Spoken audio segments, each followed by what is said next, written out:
کہ اللہ جیسے اس جیسے 2-3 گاہک اور بھیج دے تاکہ ہمارا خرچہ نکلتا رہے۔ یہ سن کر میری بیوی کہنے لگی، میں تو اللہ سے ہر وقت دعائیں مانگتی رہتی ہوں کیونکہ اب بچے بڑے ہو رہے ہیں اور آج کل تو مہنگائی بھی زیادہ ہوتی جا رہی ہے۔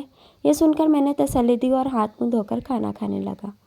پھر رات ہوئی تو میں سو گیا اور صبح نماز پڑھ کر سبزی منڈی چلا گیا اور بہت سارے پھل اور سبزیاں خرید لیں، بلکہ آج میرے پاس زیادہ پیسے تھے اس لیے میں نے کچھ زیادہ چیزیں خرید لیں اور گھر سے ریڑھی نکالتے ہوئے دعا کرنے لگا کہ آج بھی کل کی طرح میری ساری چیزیں بک جائیں۔ اور پھر اس دن بھی بہت سے گاہک آئے اور پھر 11 بجے کے قریب وہ آدمی بھی آ گیا۔ اب ریڑھی پر جو کچھ بھی موجود تھا اس نے سب کچھ خرید لیا اور وہ مجھے پیسے دے کر چلا گیا۔ میں نے پیسے جیب میں رکھے اور ریڑھی لے کر گھر آ گیا۔ میری بیوی نے مجھے اتنی جلدی گھر آتے دیکھا تو حیران ہو گئی کیونکہ آج تو میری ریڑھی بالکل خالی تھی۔ پھر اسی طرح میں بھی یہاں روز آنے لگا اور یوں وہ آدمی روز میرے پاس آتا اور ساری چیزیں خرید لیتا تھا۔ 3 دن تو ایسا ہوتا رہا، مگر چوتھے دن جب میں وہاں گیا تو وہ آدمی میری ریڑھی پر نہیں آیا۔ وہ آدمی تقریباً 11 سے 12 بجے تک آ جاتا تھا، مگر اس روز وہ 1 بجے تک بھی نہیں آیا تو میں پریشان ہو گیا۔ مجھے پریشانی ہونے لگی کہ اگر وہ آج نہ آیا تو میری چیزیں بیکار جائیں گی۔ میں نے کچھ دیر تک تو انتظار کیا اور پھر اس عمارت کے اندر چلا گیا۔ میں نے سوچا باہر بیٹھے چوکیدار سے یوں ہی باتیں کرنے لگوں گا اور پھر اس آدمی کے بارے میں پوچھ لوں گا۔ میں نے سوچا کہ اگر اس نے میرے بات کا جواب دیا تو ٹھیک، ورنہ میں واپس آ جاؤں گا۔ میں نے عمارت میں اندر بیٹھے چوکیدار سے اس آدمی کے بارے میں پوچھا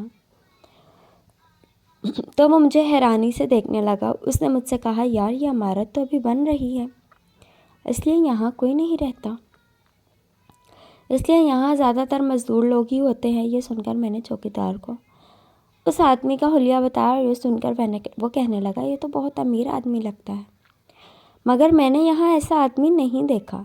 یہ سن کر میں واپس ریڑھی کی طرف آ کر بیٹھ گیا۔ اب میں سوچنے لگا کہ اس آدمی نے مجھے خود بتایا تھا کہ وہ یہیں رہتا تھا اور میں اسے یہیں سے روز آتے دیکھتا تھا، مگر اب چوکیدار کہہ رہا تھا اس نے ایسے کسی آدمی کو نہیں دیکھا تھا۔ میں نے سوچا کہ مجھے خود عمارت میں دیکھنا چاہیے، ہو سکتا ہے کہ چوکیدار نے مجھ سے پیچھا چھڑانے کے لیے جھوٹ بول دیا ہو۔ اس لیے میں نے سوچ لیا کہ جب وہ چوکیدار چائے پینے کے لیے ہوٹل جائے گا تب میں خود جا کر اس آدمی کو تلاش کروں گا، کیونکہ ہو سکتا ہے وہ کسی مصیبت میں ہو۔ اس لیے جب وہ چوکیدار اپنی سائیکل اٹھا کر چلا گیا تو میں نے اپنی ریڑھی کو کپڑے سے ڈھک دیا اور اس عمارت کے اندر چلا گیا۔ مجھے پتا تھا کہ وہ چوکیدار اب آدھے گھنٹے تک واپس نہیں آئے گا، کیونکہ یہ اس کے روز کا معمول تھا۔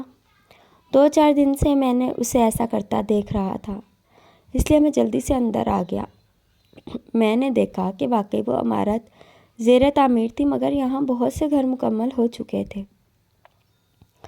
میں سیڑھیاں چڑھ کر اوپری منزل پر گیا تو وہاں ایک ایسا گھر تھا جس کا دروازہ بند تھا، مگر اس کے اندر سے روشنی آ رہی تھی۔ میں نے سوچا کہ شاید یہ اس کا گھر ہو یا پھر وہ یہاں اکیلا رہتا ہو، اس لیے میں نے دروازے پر دستک دی اور میری دستک سن کر ایک عورت زور زور سے چلانے لگی، پلیز میری مدد کرو، پلیز میری مدد کرو۔ یہ سن کر میں گھبرا گیا۔ اب یہ کیا ماجرا تھا؟ دروازہ اندر سے بند تھا اور وہ عورت مدد کے لیے مجھے بلا رہی تھی۔ پتہ نہیں وہ کون تھی اور کس مشکل میں تھی۔ میں نے سوچا کہ مجھے یہاں سے چلنا چاہیے کیونکہ ایسا نہ ہو میں کسی مصیبت میں پھنس جاؤں، اور یہ سوچ کر میں وہاں سے جانے لگا۔ تبھی وہ آواز دوبارہ آنے لگی اور اس نے کہا، تم جو کوئی بھی ہو مجھے اس حالت میں اکیلا چھوڑ کر مت جاؤ۔ اگر تمہاری کوئی بیٹی ہے تو اس کی خاطر مجھے یہاں سے آزاد کرا دو، کیونکہ میں بہت بڑی مصیبت میں ہوں۔ پلیز میری مدد کرو۔ یہ سن کر میں رک گیا کیونکہ میں بھی 2 بیٹیوں کا باپ تھا اور یہ بھی کسی کی بیٹی تھی۔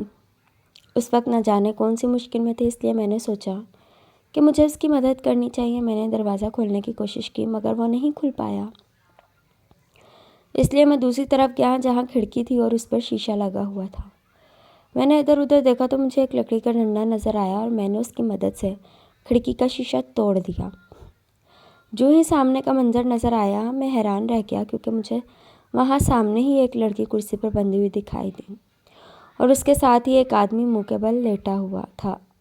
میں نے جلدی سے کھڑکی کا سارا شیشہ توڑ دیا اور جلدی سے اندر گھس آیا۔ میں جو ہی اندر آیا میں نے دیکھا کہ لڑکی کا جسم رسی سے بندھا ہوا تھا، اس لیے وہ مجھے مدد کے لیے بلا رہی تھی۔ پلیز میری رسی کھول دو، اس نے چلا کر کہا۔ لڑکی بات سن کر میں نے جلدی سے اپنی جیب میں ہاتھ مارا جہاں پھل کاٹنے والا چاقو موجود تھا۔ میں نے جلدی سے اسے آزاد کرایا۔ پھر اچانک مجھے اس آدمی کا خیال آیا۔ اس لڑکی نے چیخ کر کہا، اسے ہاتھ مت لگانا، اس آدمی نے مجھے یہاں قید کر کے رکھا ہوا تھا اور ابھی بھی جب اس نے میرے ہاتھ کھولے تو میں نے یہ ڈنڈا اس کے سر میں دے مارا اور مجھے یقین ہے کہ یہ مرا نہیں ہے بلکہ یہ بے ہوش ہے، اس لیے یہاں سے فوراً بھاگو کیونکہ یہ ہوش میں آ گیا تو ہمارا یہاں سے نکلنا مشکل ہو جائے گا۔ یہ کہہ کر لڑکی جلدی سے کھڑکی سے باہر نکل گئی اور میں اس کمرے میں حیران پریشان کھڑا تھا۔ میں نے سوچا کہ مجھے بھی یہاں سے بھاگ جانا چاہیے اس سے پہلے کہ یہ آدمی ہوش میں آ جائے، مگر کچھ سوچ کر میں رک گیا اور کمرے کا جائزہ لینے لگا۔ یہاں ضرورت کی ہر چیز موجود تھی مگر ایسا لگتا تھا یہاں کوئی نہیں رہتا تھا۔ شاید وہ لڑکی سچ کہہ رہی تھی، اس آدمی نے اسے یہاں قید کر رکھا تھا۔ جانے سے پہلے نہ جانے میرے دل میں کیا آیا، میں نے اس آدمی کا چہرہ اپنی طرف کر کے دیکھ لیا اور یہ دیکھ کر میں ہکا بکا رہ گیا کیونکہ یہ تو وہی آدمی تھا جو مجھ سے سبزیاں اور پھل لینے آتا تھا۔ میں نے اسے ہلایا تو اسے ہوش آنے لگا۔ میں نے دیکھا کہ اس کے سر سے خون نکل رہا تھا مگر میں جلدی سے کھڑکی کی طرف بھاگا اس سے پہلے کہ اس آدمی کو پتہ چل جائے کہ اس لڑکی کو میں نے آزاد کرایا تھا۔ میں باہر نکلا تو وہ لڑکی کہیں نہیں تھی، جبکہ چوکیدار ابھی تک واپس نہیں آیا تھا، اس لیے میں تیزی سے اپنی ریڑھی کی طرف آیا اور بنا کسی سے کچھ کہے اپنے گھر آ گیا۔ مجھے یقین نہیں آ رہا تھا کہ وہ آدمی جسے میں فرشتہ سمجھ رہا تھا وہ اتنا برا انسان نکلے گا۔ سچ ہے کہ آدمی کے بہت سے روپ ہیں، ضروری نہیں کہ جو آدمی آپ کو اچھا دکھائی دے رہا ہو حقیقت میں اچھا بھی ہو، اس لیے کچھ بھی کہنے سے پہلے آدمی کی اچھی طرح پہچان کر لینی چاہیے کیونکہ کبھی کبھی فرشتوں کے بھیس میں شیطان چھپا بیٹھا ہوتا ہے۔ اللہ حافظ۔